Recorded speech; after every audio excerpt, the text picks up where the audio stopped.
आखिर तेजस्वी यादव को पप्पू यादव से इतनी तकलीफ क्यों है? क्यों पप्पू यादव को तेजस्वी यादव मंच पर चढ़ने से रोकते हैं? क्यों तेजस्वी यादव पप्पू यादव के साथ मंच साझा नहीं करना चाहते?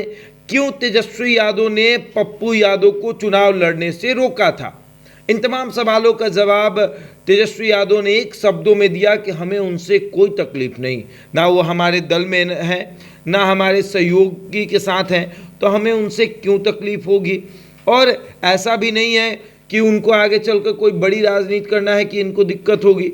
इन तमाम तरह की बातें जो हैं वो सामने आई कि तेजस्वी यादव को पप्पू यादव से दिक्कत हो रही है। तेजस्वी यादव के ही इशारे पर पप्पू यादव को बस पे चढ़ने से रोका गया था, उस बस पे जिस पर राहुल गांधी सवार थे, जिसको रथ का रूप दिया गया था, जिस पर राहुल गांधी, मुकेश सहनी, तेजस्वी यादव सभी सवार थे।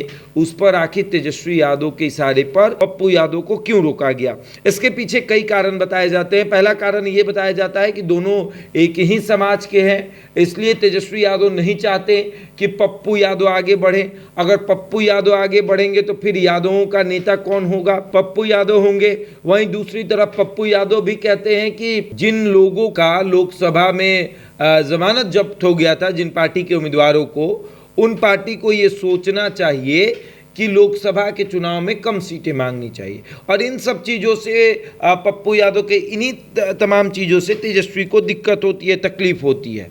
लेकिन सवाल यही कि पप्पू यादव भी एक समय में तेजस्वी यादव के पास गए थे, लेकिन तेजस्वी यादव ने पप्पू यादव की बात क्यों नहीं मानी? पप्पू यादव तेजस्वी यादव के पास जाकर लालू प्रसाद यादव के साथ बैठकर, और उन्होंने कहा था कि हम पूर्णिया से चुनाव लड़ना चाहते हैं और हम अपनी पार्टी का विलय कांग्रेस में कर रहे हैं। उसके बावजूद भी जेडीयू से उम्मीदवार को बुलाकर और टिकट दिया गया, और फिर क्या हुआ? नतीजन ये देखने को मिला कि जमानत जब्त हो गई। पप्पू यादव की लड़ाई जेडीयू से हो रही थी और राजद के उम्मीदवार की लड़ाई नोटा से हो रही थी। कभी नोटा आगे तो कभी राजद के उम्मीदवार आगे, कभी नोटा पीछे तो कभी राजद के उम्मीदवार पीछे, और ऐसा चल रहा था लड़ाई पूर्णिया में। और संभवतः अगर तेजस्वी यादव का यही रवैया रहा तो फिर सीमांचल के क्षेत्रों में जहां पर राजद के उम्मीदवार होंगे वहां पर राजद को तकलीफ होगी। कांग्रेस के उम्मीदवार जहां भी होंगे पप्पू यादव खुलकर समर्थन करेंगे, लेकिन पप्पू यादव का भी मानना है कि जब आप हमारी इज्जत नहीं करेंगे, जब आप हमें बेइज्जत करते रहेंगे, तो हम आपकी कितनी इज्जत करेंगे? हम आपको कब तक भैया भैया करते रहेंगे और आप हमको भगाते रहेंगे? इन तमाम चीज़ों को, हालांकि पप्पू यादव ने कभी नहीं कहा कि हमको मंच पे नहीं चढ़ने दिया गया। पप्पू यादव ने कहा कि हमें चोट लग गई तो हम वहां से चले आए। पप्पू यादव का कांग्रेस प्रेम आज भी खत्म नहीं हुआ है। आज भी कांग्रेस प्रेम पप्पू यादव के दिल में है। पप्पू यादव का दिल आज भी कांग्रेस के लिए धड़क रहा है, राहुल गांधी के लिए धड़क रहा है। लेकिन तेजस्वी यादव की हरकतों की वजह से पप्पू यादव को हमेशा शर्मिंदा होना पड़ता है, और पप्पू यादव ये इन चीज़ों को बार बार देख रहे हैं, और आने वाले समय में तेजस्वी यादव को इससे काफ़ी तकलीफ होगी।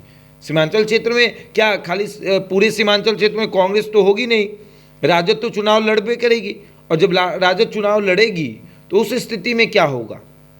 उस स्थिति में पप्पू यादव तो ये प्रयास करेंगे कि हम नहीं जाएंगे आपके लिए। हालांकि पप्पू यादव राजद को भी उतना ही मानते हैं जितना कांग्रेस को। उनका मानना है कि हम पूरे गठबंधन को मानते हैं, क्योंकि निर्दलीय होने के बावजूद भी पप्पू यादव ने गठबंधन को अपना, इंडिया गठबंधन को अपना समर्थन दिया। और ये एक बड़ी बात है कि भैया अपने दम पर जीतना, उसके बाद भी कांग्रेस का गुणगान करना, ये पप्पू यादव ही कर सकते हैं और कोई नहीं कर सकता। हालांकि ये भी कहा जाता है कि एक तरफा मोहब्बत ऐसी होती है कि आपको हमेशा अपमान का घूंट पीना पड़ता है, और पप्पू यादव हमेशा अपमान का घूंट पीने के लिए तैयार भी हैं, लेकिन वो भी सोच रहे हैं कि कब तक। आगे देखिए क्या होगा। बहरहाल इस खबर में इतना ही। बने हमारे साथ और देखते रहें द इंडिया टॉप।